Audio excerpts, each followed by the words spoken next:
So, eto yung tanong. Pwede mo na bang gamitin agad yung titulong attorney sa pangalan mo kapag pumasa ka sa bar exams? Well, ito ang mabilis na paliwanag kung kailan ka ba talaga opisyal na magiging isang abogado dito sa Pilipinas. Okay, isipin mo to. Kakalabas lang ng resulta. At boom, pasado ka sa bar. Congrats! Pero, teka muna. Bago mo i-update yung pangalan mo, may 3 mahalagang hakbang ka pa na kailangang daanan. Una sa lahat, yung pagpasa mo sa bar. Isipin mo, ito yung golden ticket mo. Pero hindi pa ito yung mismong lisensya, ha?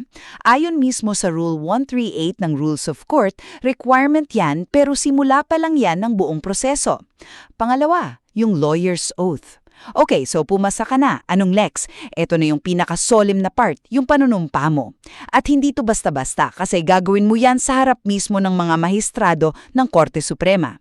At panghuli, ito yung final seal, kumbaga, ang pagpirma sa Roll of Attorneys. Ano ba to?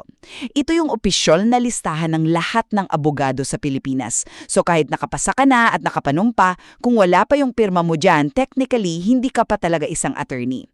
So in short, para maging isang ganap na attorney, kailangan mong kumpletuhin lahat yan. Pumasa sa bar, manumpa, at pumirma sa Roll of Attorneys. Kung gusto mo pa ng mga ganitong mabilisang kaalaman, mag-subscribe ka na. At paalala lang ha, para sa pangkalahatang kaalaman lang to at hindi legal na payo.